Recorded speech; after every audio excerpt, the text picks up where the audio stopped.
Testing. Okay, so we're rolling. The podcast situation is a little different right now because I'm just feeling like doing this cash, kind of like Emma Chamberlain. Today's episode is about models apartments, and I realize a lot of you might not know what that is. So what is a model's apartment?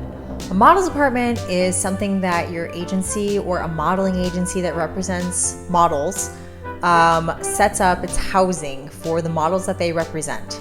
So basically, when a model signs with an agency and they are either coming from overseas to work in a different market, the agency has housing that they set up that the girls can live in. So my connection to all of this is that way back in the day in 2007, when I signed with my first agency in Europe, I went and stayed in a model's apartment. And I stayed in about 6 models apartments over the years. But it was pretty much in the beginning of my career until I had way before I ever had my L cover or anything that was a big break. I was staying in models apartments trying to make it work. So I thought that I would just talk about what that was like because it was pretty crazy. Crazy doesn't even scratch the surface of what it was actually like living in models apartments. So the first one that I ever lived in was in Athens, Greece. And so I signed with an agency when I was still in high school. And before I even graduated high school, I went and lived there for a month. And I think that was kind of like a crash course on what models apartments are like because it was Athens. So it wasn't even like a major fashion city. It was just one of these cities that my mother agency had selected that I go and work at. So I went there when I was 18 years old, and I remember showing up. I went from the airport to this address, which was the model's apartment, which was at the base of the Acropolis in Athens. And it was just it felt like a hostel with a bunch of different rooms. And in each room, they had 3 beds of girls and guys, male models and female models, where we all were just staying. And basically there were roommates that you were assigned. And so I got to the hotel or the model's apartment. It was technically called a hotel, but it was a model's apartment. And I met these 2 girls who were from Lithuania and Estonia, didn't really speak English. And basically that was my first model's apartment. So you walk in and it's tiled floors, metal cot beds, twin size beds in one little room, and a kitchen, no washing machine or anything like that, and a little standing shower area. But right away, when I got there, I felt very alone, or very much like it was you have to figure it all out on your own. I didn't know anything about where to go to a grocery store or even to just do laundry or anything like that, life skills. Because this was also the first time I was kind of on my own. Because as a high schooler, it's kind of it was the first time I was just away from home by myself. So I think all of the factors, having it be a totally different country where I didn't speak the language, and they actually faxed us our castings. Every morning you wake up, you go down to the front desk reception area, and there's a fax waiting for you with your name on it that says what your castings are. And then that was your day. It's you get your fax from your agency of what your castings were, and then you go.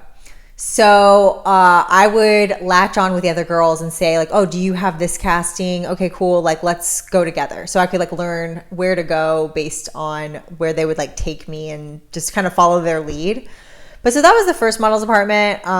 And one thing I learned right away is that the days are for castings, but the nights are for going out. And that was what really that was how people did it, is they would go on their castings all day long, and then at night, the club promoters, which is the very first time I ever encountered this, club promoters who take the girls to the different clubs around town, show up at the model's apartment, and then they take you out to the fancy clubs and stuff. So that was the first time I had ever even gone to a club, but it was kind of you just do that because that's what your roommates are doing. And so I remember the girls everyone would be smoking in our actual physical room, And that was also the first time I was like up close and personal with like cigarette smoke like that in a shared space. But it was also surprising to me because the girls I was living with were like 15, 16. I was the old one as an 18-year-old. And so to think that like we're all sitting in these little rooms, there's smoke everywhere. We had a long day of castings, and then like honk honk, there's a club promoter outside waiting to take everyone out to the clubs. And you kind of, it's not that you don't say, you can't, it's not that you can't say no, but you just don't. Like people just go because it's like, it's just what you did. You go to the castings, you go home, you change, and then you go to the club. And then, yeah, it was just a weird, this was all completely foreign and new. Even just like getting around, it was just such a eye-opening experience. But that's like why I latched on to the other girls that I met in this models apartment. So that was the first one. The second one was when I was in New York, and I bounced around a couple models apartments in New York when I first signed with my New York agency after I got back from that Athens trip. And those were very cramped, but it was more of living with your agents. Because with those set of models apartments that I lived in, you lived with the people who were getting you the jobs, like the bookers too, with the other models. And the crazy thing is that one of those first apartments, I think it was in the financial district, those models that I lived with, one of them went on to be a really big actress. She's all over the place now. It's kind of funny to think she wasn't the most successful model, but she went on to be a really big actress. So it's kind of funny to think we like shared a little room at one point. But so those rooms were also very cramped because it was New York City for one, but also just the nature of models apartments that they're typically pretty cramped. And that was when things got a little bit more real with other things. Like I remember the first time I was around drugs was in a model's apartment. One of the ones, I think it was in Midtown, in like this basement apartment. Everybody was sharing. We had a ton of girls to a room, and there was like a mold problem. Everybody was in a bad mood. There was lots of fights of like dishes in the sink and like, matches of like, you're like, nobody's going to clean up after you anymore. Like these kinds of like bickering kind of things. But then also, that's when it was fashion. It was my first fashion week when I was staying in that model's apartment. And so people were just stressed. But I also remember being face to face with weird food stuff of like people, like these beautiful girls that were from foreign countries that were like afraid to eat dinner because they had a big casting in the morning or stuff like that. And then just, I don't know, I felt like it was just like a very dark, dingy environment. And it was actually where I began my descent into probably bad behaviors, like very bad behavior surrounding food, because I was so concerned with like what my agency was going to say about me whenever I would go in to get measured and stuff.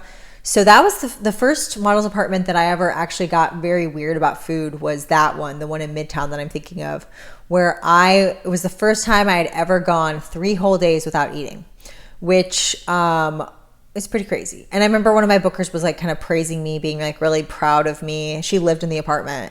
She was really proud of me for like losing weight like that. And she actually, this is so crazy, she gave me this prescription medication. She like kind of gave me a bottle and said, it's an anti-seizure medication. I don't remember the name of it, but she said that it'll make you not want to eat. She's like, if you take this, you won't want to eat. Kind of crazy to think about that. That's somebody that I was living with at an agency that I was represented by, that I'm not going to say the name of. It wasn't the major agency that I was represented by later when I went on to do bigger things, but that she gave me this like crazy medication that was not for me. She was not a doctor. It was literally just to make it so I didn't eat or want to eat. So yeah, weird model's apartment situation. I remember my dad came to visit New York, and he came to that model's apartment, and he didn't think it was that bad, because it wasn't that bad. It was just that like you're living with strangers in a crammed environment, and it's just not fun. Like it just wasn't a good environment in general. So then I kind of bounced around from a few different apartments, and then I had to go work in Milan for a little bit. So I went to a model's apartment out there. One of my New York friends was already living in that one. When I got there, I saw her, and that was the first time that I mean, this girl was something else. And I think I got there and she poured me a whiskey Coke and was like, I think it was like 11 a.m. I went from the airport to the model apartment. She was like, let's have a drink. And I was like, okay. I was like, I kind of need to figure out where the grocery store is and stuff and get settled in. And she was like, yeah, like let's have a drink to go to the grocery store. That was the first time I ever like day drank in my life, I think. But again, that was very much club promote. Like you go on castings during the day and then you go to clubs at night in Milan. And that was kind of a crazy living situation because I think there were like 6 of us in a room with the beds kind of like Annie, like lined up, like the twin beds of lots of girls from Eastern Europe, like Lithuania and Estonia and Poland and Czech Republic. And we're all in this room in Milan. And I remember I was having a really hard time adjusting to the sleep schedule. I was on a totally different schedule. So I would be waking up at 2 a.m. to start my day basically because I just could not sleep. And I was so miserable because I had to go to this one little like part of the apartment that had the Wi-Fi. There was only one part of the apartment that had Wi-Fi. And I had to go out there and I would like be on my computer and it was just dark.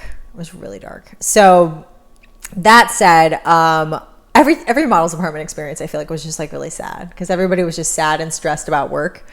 And that dynamic of you don't have any personal space. You're just living your life like in such close quarters. There's always someone on their phone talking in a foreign language to somebody else. Like you're always like just sharing. There's also a lot of stress for like when you are or aren't working. So if you're working a lot, if you're doing all these crazy shoots and stuff and you're tired, there's a lot of jealousy of other girls being like, well, she's working so much. Like, why is she getting all the jobs? Oh, it's because she's an American and she's this and that or whatever. But like, even I was confused sometimes when I would get jobs. I'd be like, I don't know why you guys didn't get them because you're so amazing. This is the other aspect of models apartments I thought was so fascinating was it was the first time I was face to face with the girls that I saw in magazines that I was like, you're a big model, you're a big name, you're a big face. And I'm face to face with them in the morning, at night, like when they have no makeup on, and they look even better than they did in their advertisements and their magazines. So I think that was kind of an interesting case study was to be like, wow, everyone thinks that like these girls in these magazines are all Photoshop and they're not real. No, they are real and they're even better than what you think they are.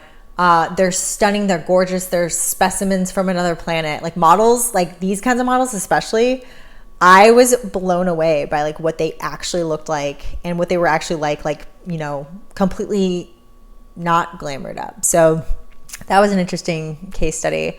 They also like, there was this idea that like a lot of times with the work ethic, modeling is more about like truly making a living as opposed to just somebody thinks they're like, they look a certain way and they should be modeling. Like, I feel like in America, a lot of people would like think of themselves as attractive and they'd be like, I should be a model, like selfie, selfie, selfie.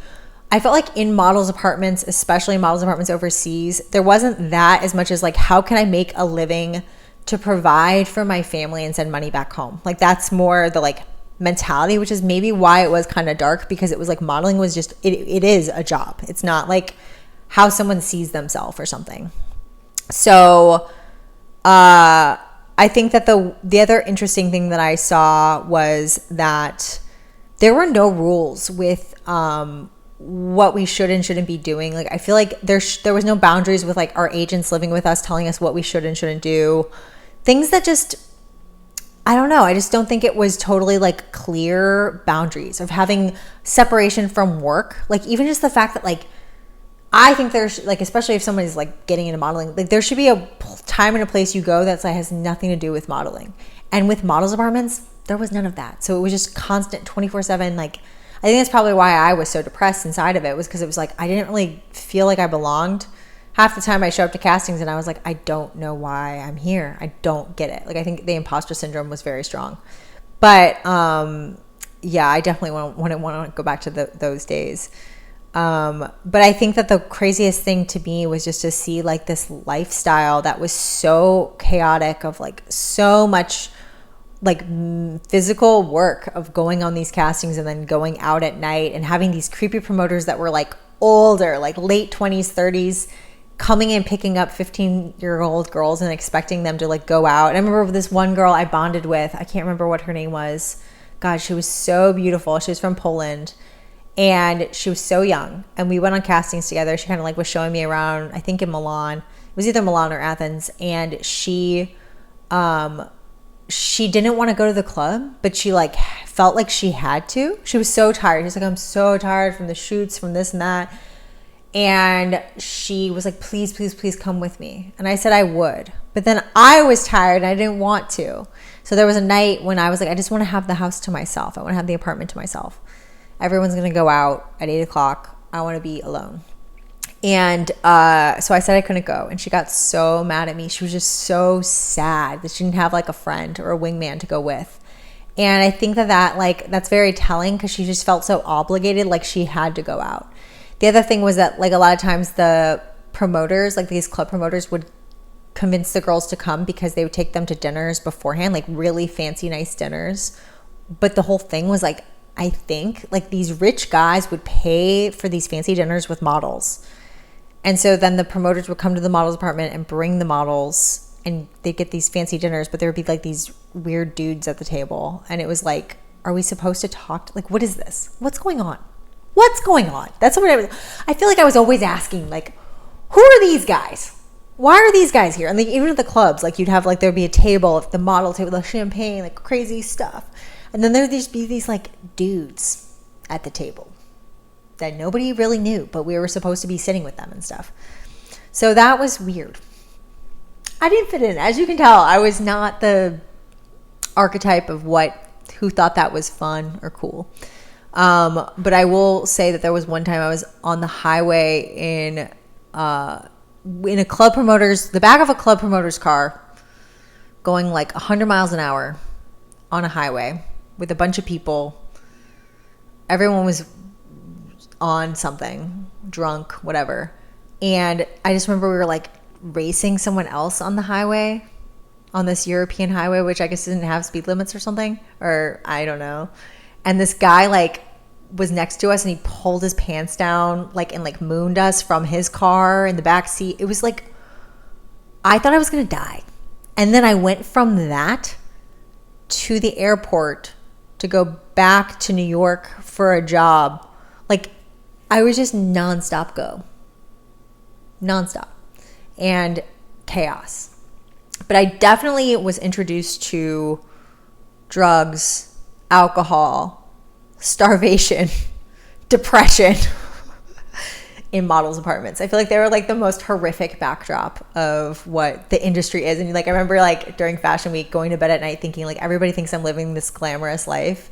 And I'm in my little cot and like there's bed bugs and it's cold and I have a cough because I can't really breathe and there's cigarette smoke in my hair because like everyone fills the apartment with cigarette smoke 24/7. So I just like smell. Oh,